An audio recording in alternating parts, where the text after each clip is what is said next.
రాత్రిపూట ఆల్మోస్ట్ ఒక 11:30 ఆ టైంలో కొవ్వూరు నుండి రాజమండ్రికి జర్నీ స్టార్ట్ చేశారు. ఇక్కడ నుంచి మనకి సీసీటీవీ ఆధారాలు ఉన్నాయి. పోలీసులు జనాల్లో కుదిరినవి ముఖ్యంగా 3. ఫస్ట్ సీసీటీవీ ఫుటేజ్ ఆయన కొవ్వూరు టోల్ గేట్ దాటుతారు. అక్కడ చిత్రంగా ఆయన వెహికల్ కి హెడ్ లైట్ ఉండదు. రాత్రిపూట without head light just indicator వేసుకొని ట్రావెల్ చేస్తున్నారు ఆయన. ఇకపోతే రెండో ఫుటేజ్ ఆయన హైవే మీద ఉన్నారు. కొన్ని వెహికల్ చాలా ఫాస్ట్ గా వెళ్ళిపోతుంది, ఇండికేటర్స్ బ్లింక్ అవుతున్నాయి. Coming to the final footage, vehicles అన్ని వెళ్తున్నాయి. ఒకనొక పాయింట్ తర్వాత మన సీసీటీవీని బస్ దాటుతుంది. బస్సు దాటగానే పెద్ద ఫోర్స్ రాగానే ఇసుక లేస్తారు కదా, అలా లేచినట్టు మనకు కనబడుతుంది. ఇన్ఫాక్ట్ దానికి 10 అడుగుల కింద ఆయన దొరికారు నెక్స్ట్ డే మార్నింగ్.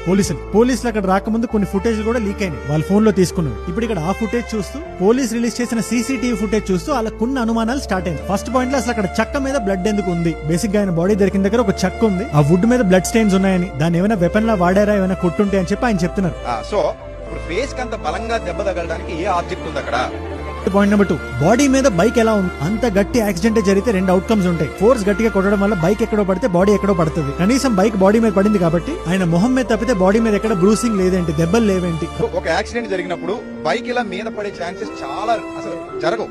ఇకపోతే మూడోది, బండంతా రక్తం అయింది, బ్యాక్ టైర్ రక్తం ఎలా వచ్చింది, ఎక్కడైతే పెట్రోల్ కొట్టిస్తారో అక్కడ రక్తం ఎలా వచ్చింది, సీట్ మీద బ్లడ్ ఎలా వచ్చింది, బ్యాక్ టైర్ మీద బ్లడ్ ఎలా వచ్చింది, ఈ కింద గాడ్ ఏదైతే ఉందో గాడ్ ఎలా బ్లడ్ తో నిండిపోయింది.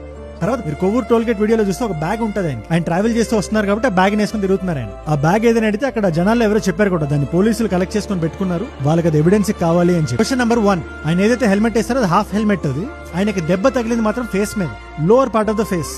ఫ్రంట్ అయితే మాత్రం మొత్తం అంతా చాలా దారుణంగా ఉంది, ఎవరో కట్ చేసినట్టుగా లేదా రాడ్తో కొట్టినట్టుగా బుగ్గ పక్కకు పోయి. అదనంగా పోలీసులు రిలీజ్ చేసిన సీసీటీవీ ఫుటేజ్ ఏదైతే ఉందో అది మట్టిలా పైకి రాగానే కట్ అయిపోయింది కదా, దాని కంటిన్యూషన్ సీసీటీవీ ఫుటేజ్ ఏమైనా ఉన్నా కూడా ఖచ్చితంగా జనాలు చూపించాలి. వేరే వాళ్ళు వచ్చి 10 అడుగులు కిందకి దిగడానికి ఏమైనా ఆస్కారం ఉందా, పొద్దున్న వరకు ఎవరైనా వచ్చారా అనే డౌట్లు క్లియర్ అవ్వడానికి.